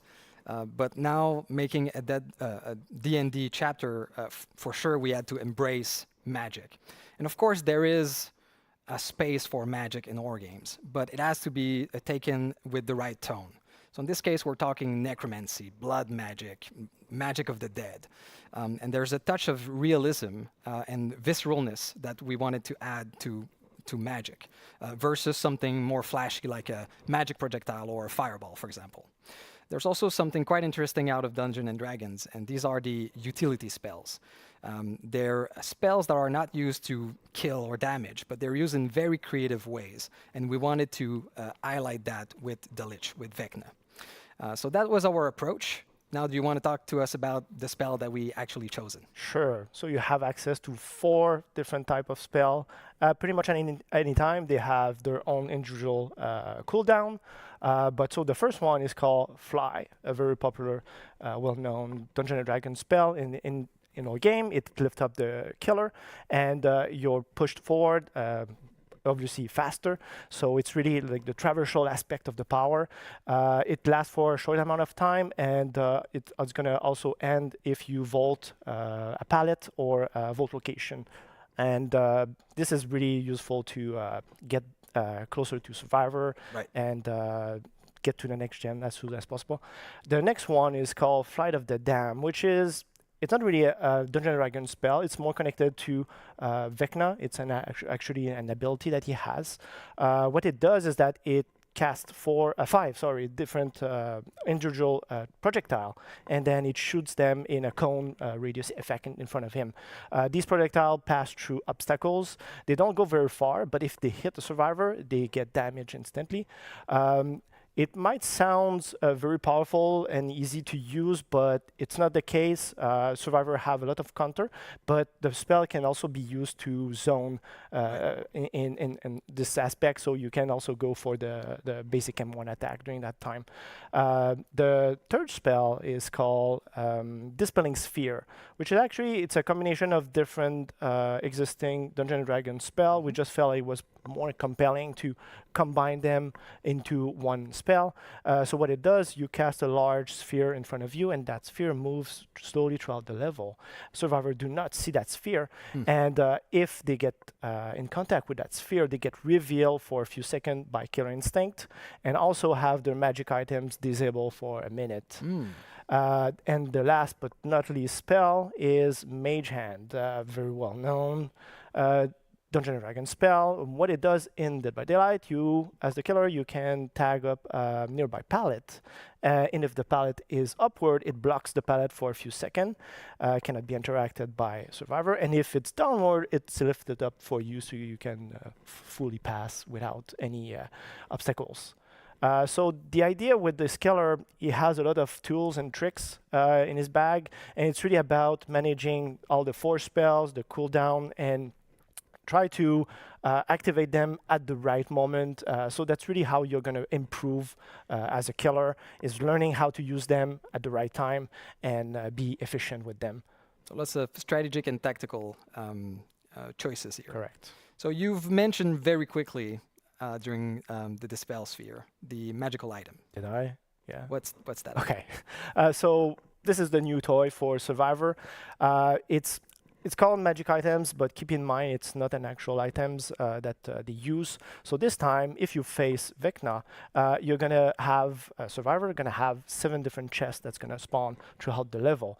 Survivor go interact with those chests, and while during the opening of the chest, there's gonna be a D20 dice roll. Yes, it's Dungeons and Dragons. We couldn't do without the dice roll. So this dice roll will determine the content of the chest. So if Survivor roll from 2 to 4, they get a basic Dead by Daylight brown item. Better than nothing. Yeah, well, maybe that brown medkit might save your life. I don't know. But the fun part is when you roll from 5 to 19, that's when you get the magic items. And the way it works is that each Survivor has an equipment slot, 2 equipment slots. They have the bracers and the boots. So there's 2 types of magic items, and each magic item is going to be randomly linked the first time you open the chest to one of the 4 Vecna spells. And so once they are equipped, each time the killer will cast the spell that is linked to one of your magic item, you're going to gain a passive bonus to help out, avoid the spell or help you out against Vecna in general. So to be more precise, so if you have bracers against the fly spell, you're going to see Vecna's aura during the traveling that while you use the spell. If you have a boots, for example, against the Flight of the Dam, you see the aura of the projectile, very useful because the projectile goes through collision, and the best way to use that spell is through walls. If you have magic items against the Dispelling Sphere, Survivors see the sphere, so they can juke and go around the sphere as much Anakin. And if you have a counter against the mage hand, you see the aura of the hand on the palette, and also gain a little haste effect, so that help you out around the loop. Okay. Yeah. So it's really important to search those chests. Yeah, correct. Because the way that we tackled this, the balance in this case is that we made sure that the magic items do not trunker the killer's power. It's made or balanced to face survivor who have them equipped. So if you don't get those, definitely the killer might feel a bit oppressive. So it's really up to survivor to get to those chests and equip them as soon as possible. Right. And just to be clear, you can also equip a normal item with that. So you can have your flashlight, bracer, and boots. Correct. It's a very different slot. So everybody heard you talk about a lot of numbers here on the dice, but you've not mentioned the critical fail, 1, and critical success on the 20. For people that don't play D&D, these are like events, the best event that can happen in Dungeons & Dragons when you get that critical fail or that critical success. So what happens in Dead by Daylight when that happens? Yes, so we have critical roll in the game. If you roll a 1, you get, a big nothing. Although I've heard sometimes people get a green key. I guess that's lucky better, yeah. But I know what you get if you roll a 20. So anyone who's familiar with Vecna in the lore of Dungeons & Dragons, there are 2 very specific artifacts that exist that is called the Eye of Vecna and the Hand of Vecna, and we introduce them in our game. So you roll a 20, you get one of the 2. You never know. But these works more like a normal item, so you have to pick them up and use them once. It's called attune, so you merge with the items, and then you unlock a very powerful ability up to like perk level. Okay. Yes, it's very strong. I guess you want to know. But please do say. Okay, sure. So if you attune with the Eye of Vecna, they use with lockers. So if you fast exit a locker, you're going to be unseen, unheard by the killer for 15 seconds. And on top of that, you gain a haste boost effect. And if you attune with the Hand of Vecna, you fast enter a locker and you're going to be teleported further down, further locker. Wow. So very powerful. I forgot a little details because they might sound super strong, said like that, but they come with a cost. So to use them, you have to be full health. And once you use them, you instantly lose a health state. And also at the end of the effect, you get revealed by counter instinct. So be very mindful the way you use them, because we've seen a lot of situations where it backfires at the survivor. And the killer has definitely a spell to help him out, get back at the survivor, and get the down. So it's very on brand with what a cursed item should be. Indeed. So thank you so much, Yannick. As you can see, there's a lot of stuff coming with Vecna, and we had no time today to talk about anything more about the killer perks or the survivor, but I have to say very quickly that the survivor perk will allow you to create illusions, to perform on the lute. You can even perform with other survivors to do the full melody. There's also a dice roll mechanic for one of the perk. So if you want more information after the show, you can go on our website, deadbydaylight.com, and get all of the details you need. Merci encore, Yannick, for all the information. And thank you so much to all of you. Happy anniversary. And I'll be passing it back to Eric and Dork.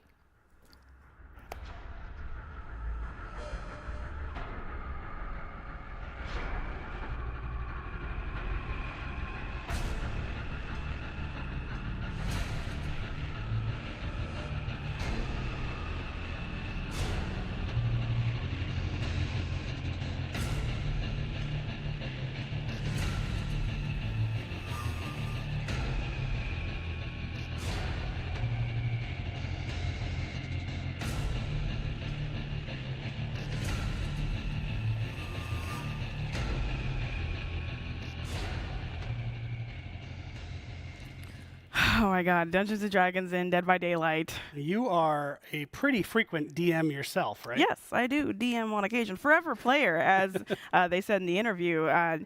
Well, no, forever DM. Yeah. Never a player. Please make me a player. You must be so psyched. So psyched. I'm so psyched. I'm so excited. I just cannot wait to see what we have in store and to go against Vecna. Hopefully people have noticed your dice Yeah, necklace. my nice D4. I got okay. But yes, just like Dave said, don't forget to head over to deadbydaylight.com right after the show for the full breakdown on Vecna and all of his powers. You'll also be able to see the perks that we've got for him and our bard coming into the fog. And also, don't forget to ask questions in the chat when you're not spamming nonsense garbage. Ask real questions, and we'll answer them later in the Q&A. You don't need to say claim. Please stop saying claim. You're not claiming anything by saying claim. Stop. But we appreciate your enthusiasm. But next, we're going to be, I'm going to be joined by Dave Richard back on the couch for him to walk us through the ever-expanding world of Dead by Daylight.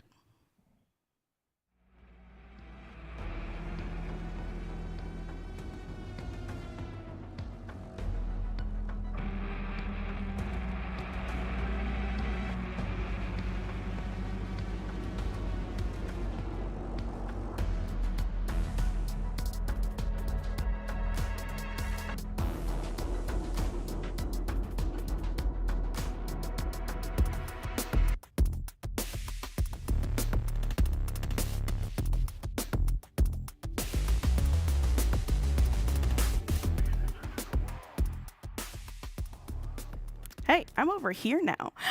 So I'm super excited for this part of the stream because not only do we get to talk about 2 upcoming projects within the world of Dead by Daylight, that being Supermassive's The Casting of Frank Stone, and an unnamed multiplayer PvE game by Midwinter, but we get to do it all with Dave Richard. So, Dave, can you please tell me why we chose these games to be the right games for us to expand the world of Dead by Daylight? Yeah, absolutely. There's a lot of stuff going into that choice for sure. So first of all, we are super happy and grateful to have a community already there playing Dead by Daylight. So of course we listen to what they want to see, what they want to play. So that comes into the recipe of the choice we're going to make. We also want to make sure that we will create something new to experience, something that's completely out of what we are used to in Dead by Daylight. So that comes into the genre we want to create. Also, we want to interest new players into the world of Dead by Daylight. Some people that never heard of Dead by Daylight, but also some viewers that are interested about the world of DBD, but that don't play DBD because maybe it's not their style of game. So we want also these players to be with us and experience the world of Dead by Daylight. And just like you were saying, with people being interested in the world of Dead by Daylight, as the creative director, why do you think there's so much interest in the lore of a multiplayer game that's based in action? Well, it's been very important for us since day one when we started working on this project. The story and the narrative around everything we create. We want to make sure that every little component in DBD has a story and a reason to live in the universe. We take great care into making that happen. So, there's a lot of mysteries within mysteries, a lot of layers to our narrative, which I think are super interesting and players want to know more. So these games will allow us to discover these elements that we've seeded in the past.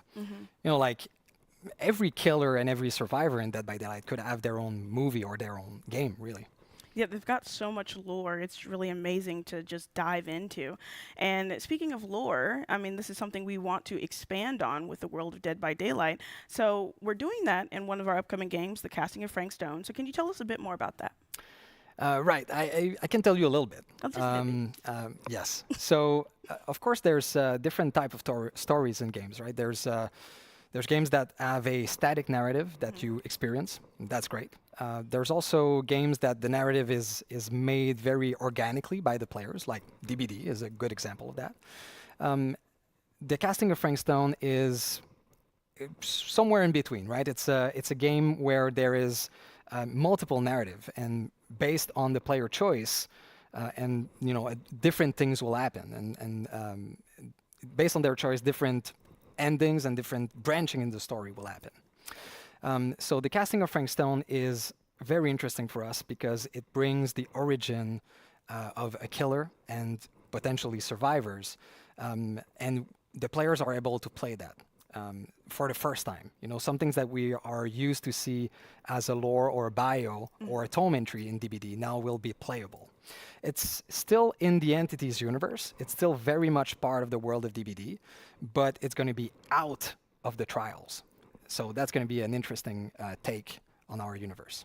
Okay, so we know that the Casting Frankstone is still in that realm, but what about our other project, this unnamed multiplayer PvE game? Is that also going to be taking place in the Entities realm? Absolutely. So it is in the world of DBD. It is in the Entity. And one cool thing about the Entity is that we know very little about exactly what it is, but we do know that it's a living universe. It is huge, and we can't really comprehend everything that's happening within it. So we know that DBD trials are a way for the Entity to feed. It's a very kind of organic process.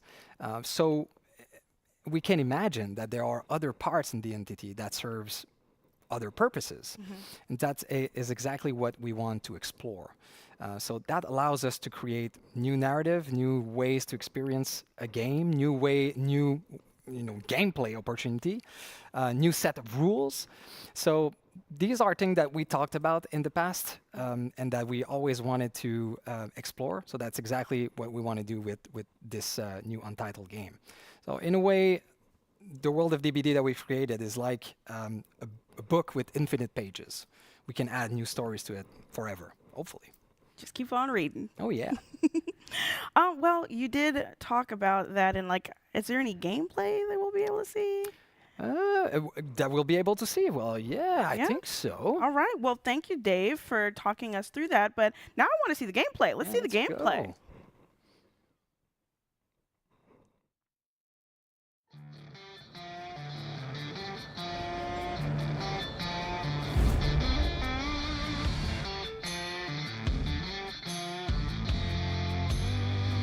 Hey everyone, I'm Audrey, lead producer at Midwinter Entertainment.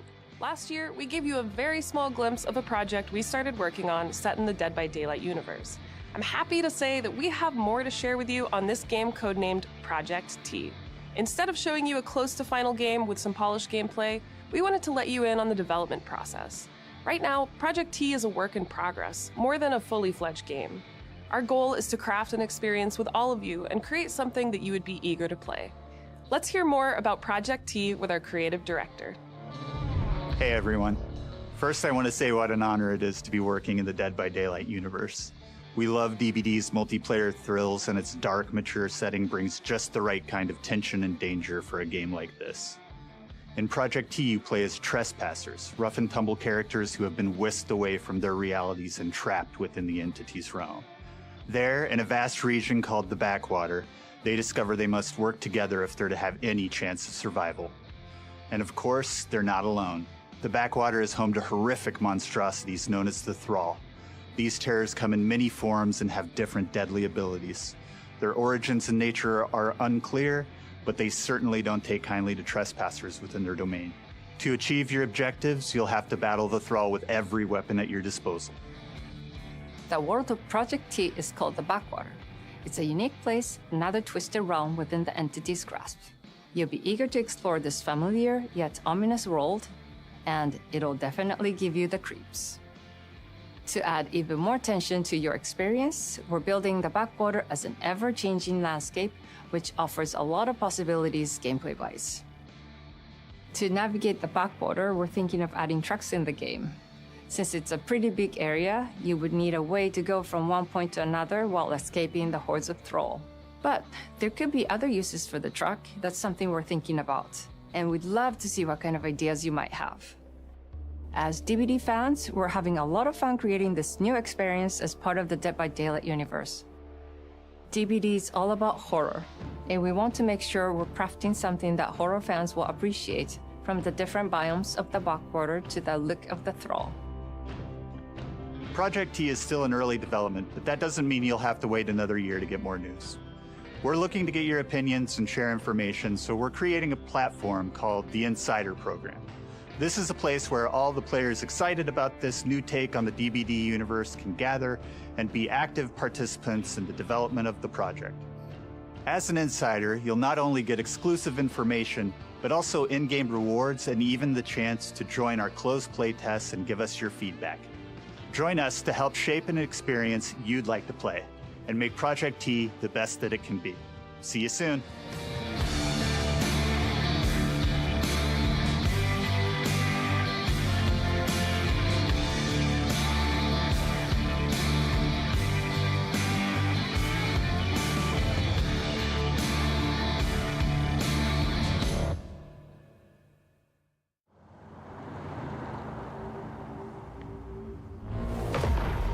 Cedar Hills is not exactly a noted hotbed of criminal activity. What is that? That's not entirely true. There was that whole serial killer thing. Why do you hate Cedar Hills so much? Used to be like town mascot. Ladies and gentlemen, I present The Mill. You spend enough time in my line of work, you realize every place has got its demons. Think that belongs to the boy you're looking for? You can't shoot a movie in here. This is a condemned steel mill, Mr. Rivera. I suggest you immediately vacate the premises. And you do not, under any circumstances, set 1 foot back here in the Cedar Steel Mill. Ever. Such a joy to see young people so passionate about the arts. Everything's all right. Either of you heard of Murder Mill? No! There was a whole string of disappearances. Kidnappings, really. Murders. So what was this guy's name?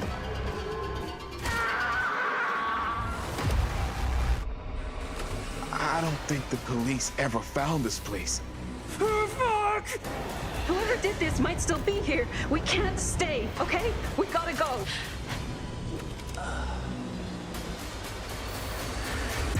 And cut!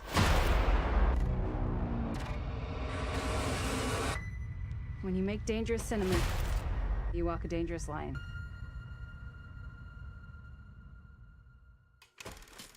Oh my god, that was such a cool trailer. Right? Some chills there. Did I see Frank a hunting Stone. mask? Bringing, God. bringing it. Murder Mill? Does that Murder seems Mill? familiar? Fans might know that one. Super cool. It's so cool to see the way that the DBD universe is expanding. Oh, yeah. And, I want to mention Project T. You saw a mention of the Insider program. So that's our team is there waiting for you on Discord. So you can join the Insider program to get up-to-date information on Project T and get involved in it and be part of the game's development. It's really the idea there is we're making the game with the community. So get in on the ground floor now. Yes. With Project T, like Eric said, we are taking this idea to a whole new level with making the game with you instead of just making it by ourselves.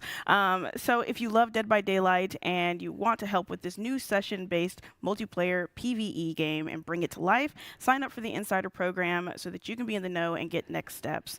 You also want to make sure you wishlist it on Steam because that really helps us. Yes. And so Project T is quite a ways off because, like I said, we actually want to make it with our players. But the casting of Frank Stone is right on the horizon. So Supermassive, as hopefully folks know in the chat, they're just an amazing developer of single-player narrative horror games. And now we're bringing Dead by Daylight into that genre. And it's just so cool to finally be there. And it looks super terrifying. It looks super, super crisp and polished and awesome. I can't wait. So as you mentioned, wish lists do help a lot. So if you would do us a kindness, kindly give us a wish list. We would greatly appreciate it. Yes, and speaking of Dead by Daylight, the PTB, I know a lot of you are itching to get into that. That will be at 1 p.m. as a reminder today instead of 12 p.m. So be ready to download that so you can go ahead and hop in and test out the new chapter. I can't wait to see people's reactions to all the things that are Oh, in this yeah. chapter. I cannot wait, especially for the locker one. I'm so excited for that one. But as we said, this is, we're getting pretty close to our live segment where it's going to be the live Q&A. So we'll have Justin, different Justin from Eric's Justin, come out to talk about this year's Twisted Masquerade in-game anniversary event.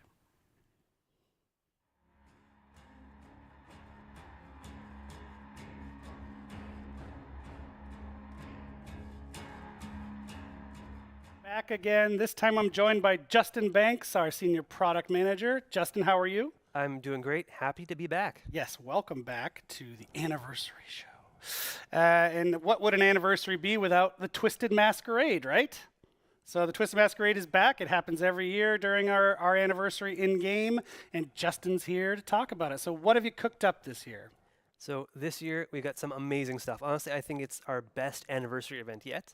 But before we get to it, we have what we call Before the Masquerade. So that is going to be something that actually starts right after this stream. So for everyone who's watching, once this is over, go play. And we've got lots of really cool stuff as a big thank you to all of the players. It's really stuff from all of DBD's history, and it includes a lot of presents. I love presents. I know you love presents. Our community probably loves presents too. I think Details? So the details about said presents. We've got lots of login rewards, so lots of currencies for players to earn just by logging in whichever day throughout all of this. We've also got 2 recolored outfits, one for Meg and one for the Huntress, that players can earn through each week. So each week you'll be able to earn a different piece of this, so if you log in just once each of these initial 3 weeks, you'll get the full outfits, which I think is a really cool way to get your hands on some cool outfits. Now, each of these initial 3 weeks is going to focus on a different period of DBD's history, so a different collection of years. What that means is that we're going to have map boosts and outfit sales of character outfits that were released during those years. So we really want to take you through this history with us. We want to celebrate the history of DBD. That's really cool. Then the cool stuff that I think everyone's really going to dig is we have some currency boosts, a different one for each week during Before the Masquerade. So for the first week, we have a blood feast, so 3 times the blood points. During week 2, we are going to have 3 times the rift fragments. So if you want to progress towards the rift, this is a very good chance to do it. Then during week 3, we've got 3 times the XP. So again, if you want to progress to the rift, this is also good, but this is a really good chance to earn some iridescent shards. Damn. And then after D&D releases, the last week and a half we'll be doing double XP and double blood points, right? Oh, we're doubling down, yeah. So everyone can play the new chapter. They can get hyped for the Masquerade. They can nab some of the older anniversary charms as well. Is that true? Exactly. So we want to give people a chance who haven't earned them during previous years, to celebrate the build-up to the event itself by earning, like some really cool Masquerade crows or things like that. Awesome. Okay, so what about the event itself? So the event itself, now that we've tackled Before the Masquerade, the big new thing that is coming for this year's Twisted Masquerade is the reveal of the host of the Masquerade, Trix herself. So players might have seen her hinted at during previous anniversary events or during in outfit descriptions referenced as the Mad Designer or Zizzletrix. So she's finally making her appearance. And throughout all of the event, we want to make it very clear, this is her party. She's everywhere. She's the entity's biggest fan, celebrating, holding this party in its honor. And she's not a playable character, so we want to make that very clear. She is there pushing everybody to engage and celebrate. I love that. So does this mean we're going to see a lot more of her in the Twisted Masquerade? Absolutely. So we have a lot of the UI that is themed. You might have seen some last year, so we've done a lot of updating for that. We've got Father Campbell's Chapel coming back with the whole party taking place inside. Some updated content in there to show that the party is progressing or dying slightly. You might find some corpses. Then in addition to all that stuff really permeating the game, we've got the lobby, the loading screens. She's going to appear in trials. You will hear her laughing at you or cheering you on around the exit gates. There's really voice lines that's going to appear everywhere, really accentuating the gameplay. It's going to be amazing. We loved hearing all of the voice lines that we have had recorded for this. With all that stuff, we've got a lot of really cool gameplay that I'm going to talk about in just a second. But one thing I wanted to mention is that all of our event gameplay now is going to take place within a separate event queue. So if you want some of the normal DBD, in the core mode, you can have that. But if you want the event stuff, go over to the really cool event queue and take part of Trix's, Twisted Masquerade. And I have to say as well, if you go to the core mode, it's still going to have a lot of the decorations, so you get the vibe with the core experience. And that's a really good quality of life improvement over last year, right? Giving players that option to choose, if they want to just do classic Dead by Daylight, they can, with some extra flair on it, or they can choose the event queue. That's a nice improvement. So you mentioned it. So what are some of the gameplay changes that are coming with Trix? So Trix is bringing what we call her bag of tricks to the party. She wants to spice things up. She wants everyone to have a lot of fun.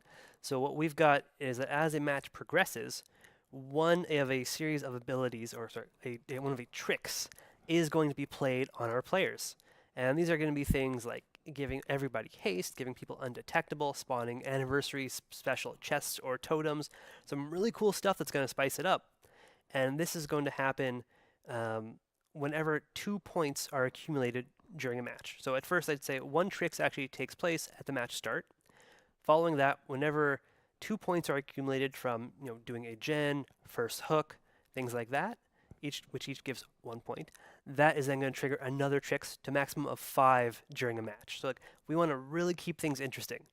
And when a Trix is actually activated, you're going to see Trix herself appear alongside or take the spot of one of the dancing marionettes. She's going to even deliver a line that hints at what has been played. So if you're not paying attention, she's going to give you this really cool audio cue. That's awesome. And so in addition to all of that, I think we're also doing some sort of update for the invitation mechanic. Yeah, absolutely.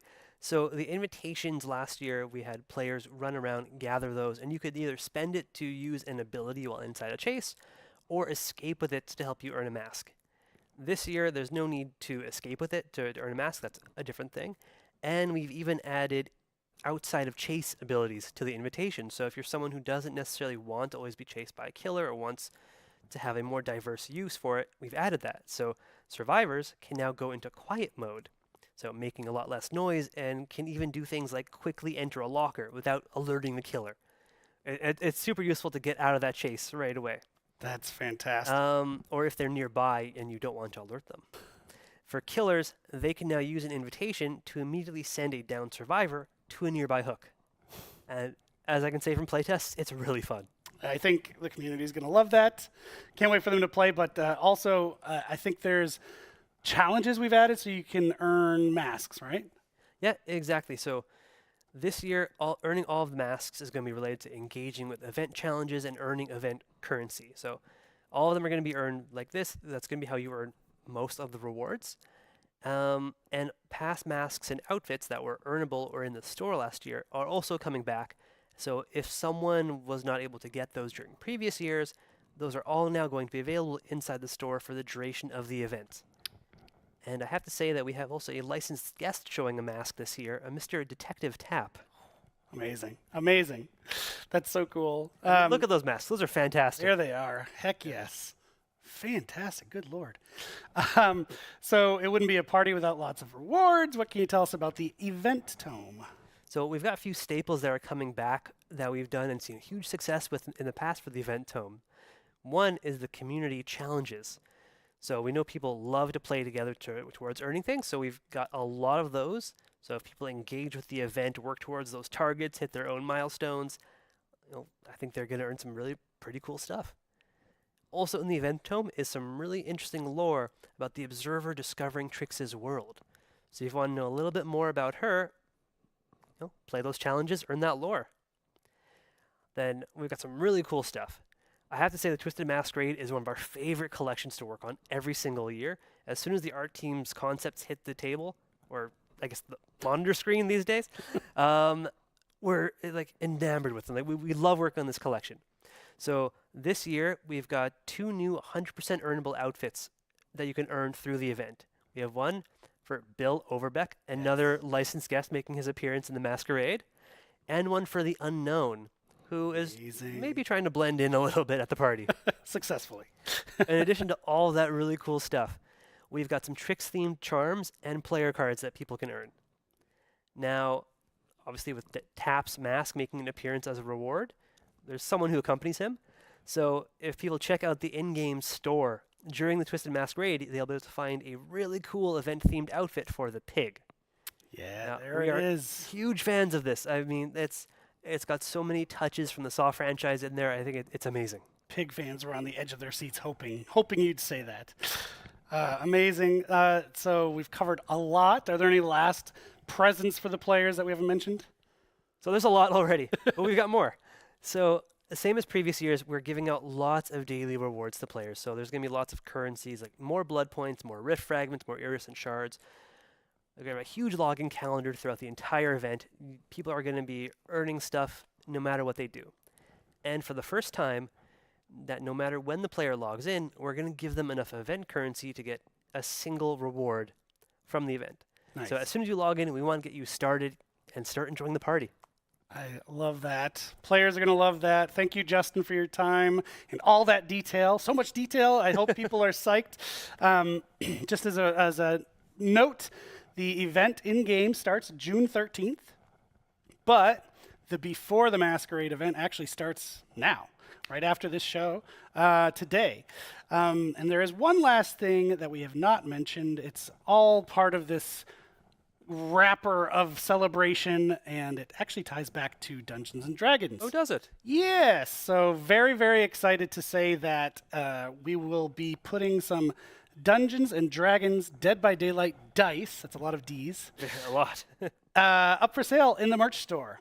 You can pre-order it right now. It's not available. You can't get it right away, but you can get your pre-order in right away. And in fact, if you do the pre-order in the next 48 hours, you get a discount. Super psyched about this. There's tons of Dungeons & Dragons fans within the office. I'm sure there are in the community as well. So why not put them together with a cool new set of dice? And that is all we have. Unfortunately, Justin, you're done. Thank you for your time. I was honestly always happy to be here. So we're going to toss it now to Dork for our live Q&A, and we'll bring it home. Take it away, Dork.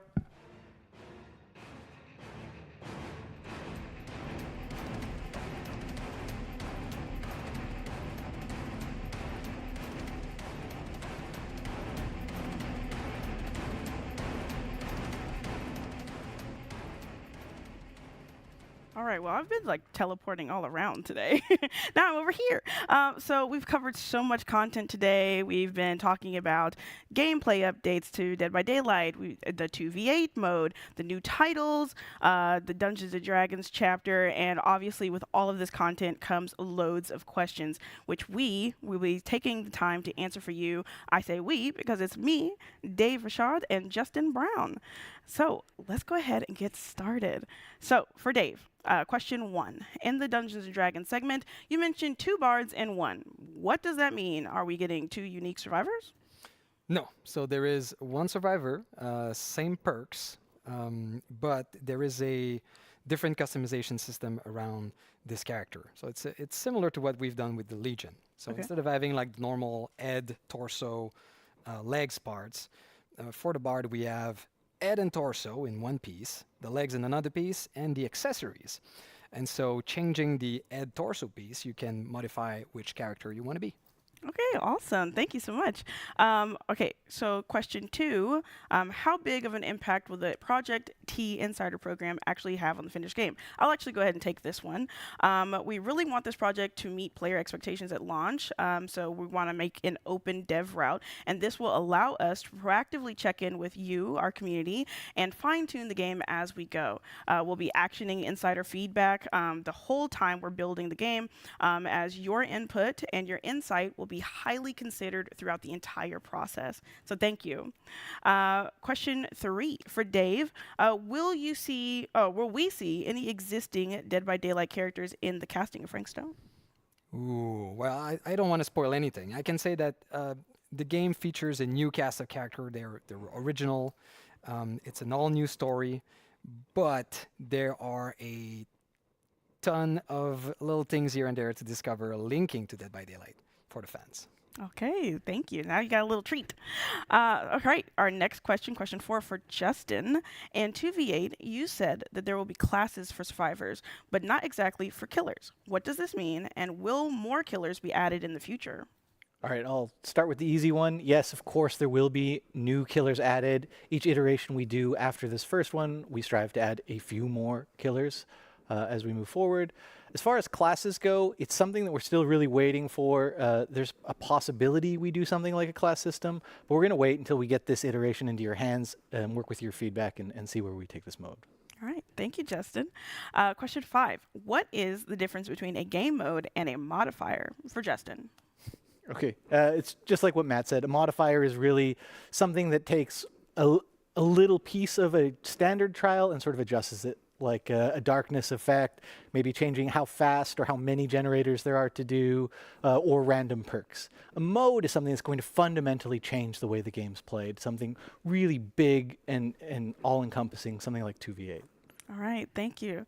Again, Justin, I got a question for you. Question 6, can I duo killer with my friends in 2v8?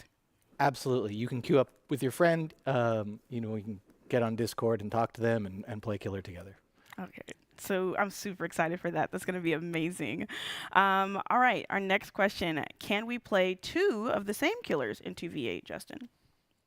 No. The easy answer is no, you won't be able to play 2 of the same. You'll be able to mix and match between the 5, but 2 of the same killer will not be available. Okay. Oh, yeah. Can you imagine hearing both chainsaws revving? Like, oh, gosh. Overload. All right, question 8. I didn't get my blood points from grade reset yesterday. Will I get them back? I'll go ahead and answer this one. Yes, we're working on refunding the missing blood points to players, and you should receive them within the next few days. Really sorry about that. Question 9, can achievements and trophies be earned in the 2v8 mode when it releases, Justin? The simple answer is yes. There are no specific 2v8 achievements or trophies, but if you're making progress towards one that already exists, like how many generators you have to repair, progress is still made towards those trophies. All right, thank you. Question 10, are there plans to keep 2v8 permanent after some iterations, Justin? So this is something we're still working out, but I can tell you for sure in year 9, it will not be permanent at any point. It's going to be an ongoing discussion. It's going to depend sort of the engagement level, the feedback we get from you, and when we feel the mode is fully ready before we continue those conversations. Mm-hmm. So when the mode is active, make sure you are playing it, okay? Do this for us. So other than that, what is What the Fog couch co-op or online co-op only? I'll answer this one as well. What the Fog is online co-op only, available as soon as we find a fix for the website. Really sorry about that, but thank you so much for trying to claim the game right now. All right, question 12 for you, Dave. Is Matt Mercer voicing Vecna? Good catch. He is. We're super excited to have Matt Mercer bring Vecna to life in the trailer, in-game. It's awesome, especially having one of the kings of Dungeons & Dragons coming and voicing Vecna. What a treat. Absolutely. But we don't have any other questions. Thank you all so much for submitting your questions, no matter where you are watching from. And thank you so much, Dave and Justin. Regarding cross-progression, just going to fill this in really quickly. We also want to reiterate that we can't share specific plans just yet, as we are still finalizing the last details, but rest assured that as soon as we are clear to do so, we will, and we plan to also push out a public FAQ. So once the FAQ is posted, we'll announce it across all of our channels for your full awareness. Once again, a big thanks to everyone who submitted questions, and we hope these answers were helpful, and we'll be talking more about this stuff in the next coming months. As a last gift for our players, if you're already signed up for the Dead by Daylight newsletter, you'll receive 250k blood points. And if you are not, you can still register until May 15th to get that sweet, sweet reward. And another big thanks once again to Justin and Dave for sticking around to answer all of these amazing questions. And since this is almost the end of our show, we don't want to forget that the PTB goes live in 22 minutes. So now we're going to have Eric and Matt here on the couch one more time to wrap up the show with one final surprise.